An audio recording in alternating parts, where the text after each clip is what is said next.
बिस्मिल्लाहिर्रहमानिर्रहीम। मैं शाहिद महमूद एडवोकेट हाज़िर खिदमत है। EOBI पेंशन के हवाले से जो लेटेस्ट अपडेट आपके लिए लेके हाज़िर हुए हैं बड़ी अहम है और इस अपडेट का ताल्लुक़ पेंशन बढ़ने से है और इसी अपडेट की बेसिस पे आप ये जानेंगे कि रियली पेंशन बढ़ेगी या नहीं बढ़ेगी।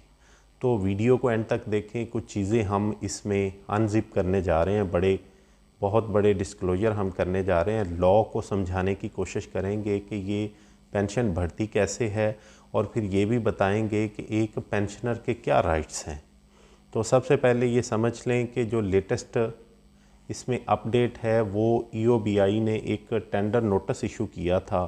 टेंडर नोटिस इन्होंने अंडर सेक्शन 21 ऑफ 1976 एक्ट जारी किया और इसमें valuation of assets and liability की बाबत टेंडर जारी हुआ।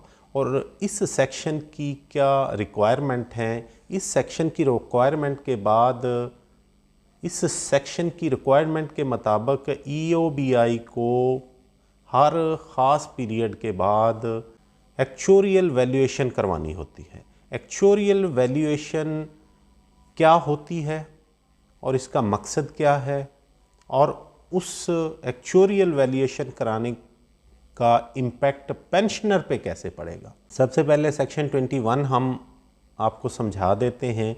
The institution shell eight interval of not more than 3 year have an actuarial valuation made in prescribed manner of its assets and liabilities and no change in rate of contribution or benefit under this act shall be made without prior actuarial valuation, provided that the federal government may direct a valuation to be made at such other times as it may consider necessary.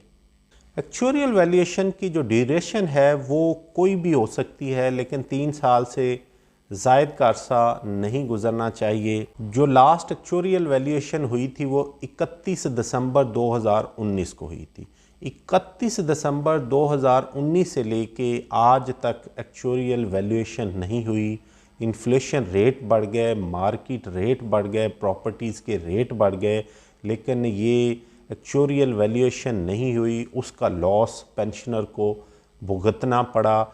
अब ये आपको थोड़ा सा हम इससे हट के ये बताते चलें, ये जो employee old age benefit department है इसके पास कौन कौन सी बेनिफिट्स जो इनकी ड्यूटीज़ में शामिल हैं। ये ओल्ड एज पेंशन देते हैं, ये सर्वाइवर पेंशन देते हैं, इनवैलिडिटी पेंशन देते हैं एंड ओल्ड एज ग्रांट ये देते हैं। इनके 39 रीजन हैं, 39 फील्ड ऑफिस हैं पूरे पाकिस्तान में और तकरीबन 94,609 इनके पास रजिस्टर्ड एम्प्लॉयर हैं।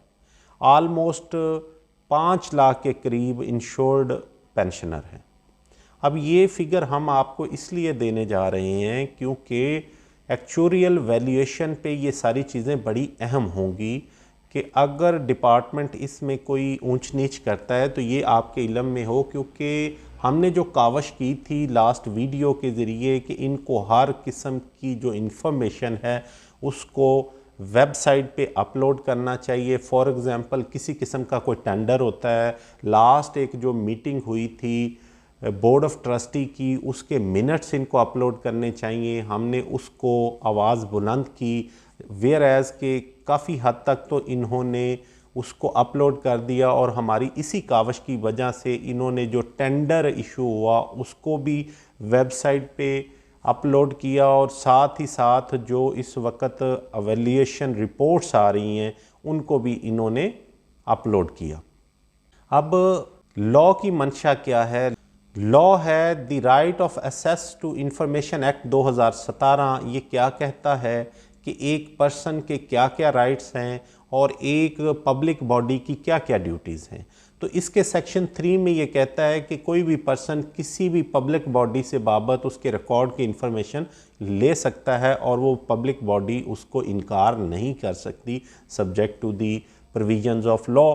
और इसमें क्या है कि जब ये एक्ट 2017 में आ गया तो उसके बाद किसी भी पब्लिक बॉडी को, जैसे EOBI is a public body, तो उसकी ये ड्यूटी है कि वो सर्टेन रिकॉर्ड अपनी वेबसाइट पे अपलोड करे।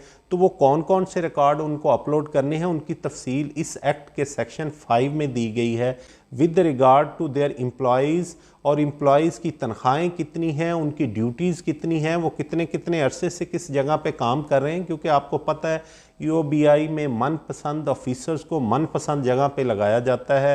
हेड ऑफिस में चाहे उनकी अपॉइंटमेंट हो, रीजनल ऑफिस में उनकी अपॉइंटमेंट हो, तो उनको अपने घरों के पास लगाया जाता है। लास्टली आपको इस हवाले से सोशल मीडिया पे ख़बरें मिलती रहीं कि एक ट्रांसफ़र चहीते ऑफिसर की, उसको कैंसिल करके किस तरह विद इन नो टाइम उसको दोबारा अपनी फेवरेट प्लेस पे लगाया गया है, जबकि लॉ ये कहता है no one can hold a post of his own choice.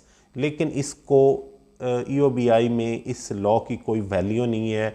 जो जर्नल पीरियड है कि किसी भी पोस्ट पे 3 ईयर तक का पीरियड होता है कि कोई भी ऑफिसर ऑफिशियल 3 साल तक जर्नली वो एक सीट होल्ड कर सकता है, और इससे ज़्यादा अगर वो करे तो ट्रांसफ़र पॉलिसी इसी पर्पसेस के लिए इशू की जाती है। लेकिन EOBI में ये ट्रांसफ़र पॉलिसी की भी इम्प्लीमेंटेशन नहीं है। फिर उसके बाद जितने भी स्टैचूट्स हैं, रूल्स हैं, रेगुलेशन हैं, बाय लॉज हैं, कोई भी ऑर्डर पास हो, कोई भी नोटिफिकेशन पास हो, और वो विद डेट वो सारे के सारे वो अपलोड करेगी। जैसा कि हम अक्सर कहते रहते हैं कि जब इन्होंने कोई भी बोर्ड मीटिंग करते हैं तो बोर्ड मीटिंग के बाद वो हर किस्म की जो मीटिंग है उसकी बाबत इंफॉर्मेशन दें। तो इंफॉर्मेशन नहीं दी जा रही। अगर इंफॉर्मेशन EOBI वाले अपलोड नहीं करते अंडर द सेड एक्ट, तो then we have a right to approach the commission constituted under the said act. Islamabad में उनका ऑफिस है, बड़े अहम फैसले वो करते हैं। तोशा खाना केस की बाबत सारी जो इंफॉर्मेशन थी उसी कोर्ट उसी कमीशन के ऑर्डर से जारी हुई थी। तो हमने भी सोच रखा है कि अगर EOBI वाले इंसान ना बने तो फिर हम उनके ख़िलाफ़ पटिशन जो है वो उस कमीशन में दायर करेंगे। Detail budget of public body should also be published on its website, और किसी किस्म की कोई reports including performance report, audit report, evaluation report, inquiry investigation report and other report जो फाइनल हो चुकी हैं सारी वो अपनी वेबसाइट पे अपलोड करेंगी।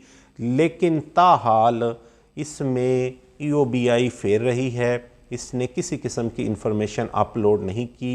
अब हम वो अपने एक्चुअल टॉपिक की तरफ आते हैं कि जो एक्चुअरियल वैल्यूएशन है इसका इम्पैक्ट पेंशन पे कैसे होगा। अब जब हमने इनिशियली सेक्शन 21 रीड आउट किया तो सेक्शन 21 में ये आया कि कोई भी पेंशन बेनिफिट इन्हांस नहीं किए जा सकते जब तक कि ये एक्चुअरियल वैल्यूएशन ना की जाए। 12/12/2022 तक ये बिड के डॉक्यूमेंट सबमिट होने थे, और उसके बाद जो प्रोसीडिंग हुई, कौन सक्सीड हुआ, वो अभी अंडर प्रोसेस है। जो भी उसकी रिपोर्ट आएगी हम आपके साथ शेयर करेंगे, क्योंकि ये बहुत अहम चीज़ है आपके राइट्स के लिए, आपके इल्म में होना चाहिए। ये बड़ी अहम चीज़ है जो कि आपके इल्म में होनी चाहिए।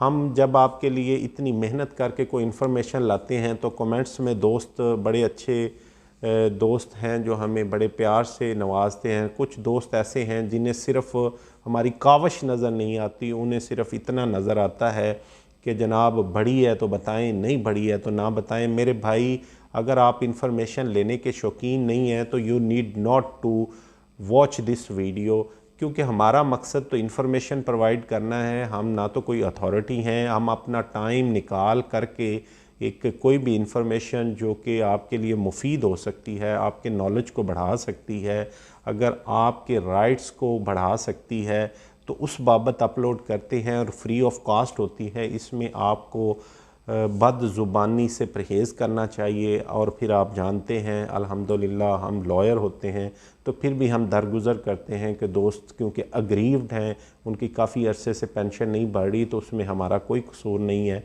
इसमें उस इदारे का है। और ये हमारी जो आवाज़ है वो आपके राइट्स के लिए होती है। तो आपको कम से कम इनकरेज करना चाहिए, इस वीडियो को आगे शेयर करना चाहिए ताकि ये आवाज़ जो आपकी हमारे ज़रिए अरबाब इख्तियार तक पहुँचे और आपको जल्द अज जल्द इस वक्त इस बढ़ती हुई महंगाई में आपको नॉमिनल इन्हांसमेंट की बजाय एक मैक्सिमम इन्हांसमेंट मिले। तो आज तक के लिए इतना ही। मैं शाहिद महमूद एडवोकेट को इजाज़त दीजिए। दुआओं में याद रखिए, अपना ख्याल रखिए। अल्लाह निगहबान।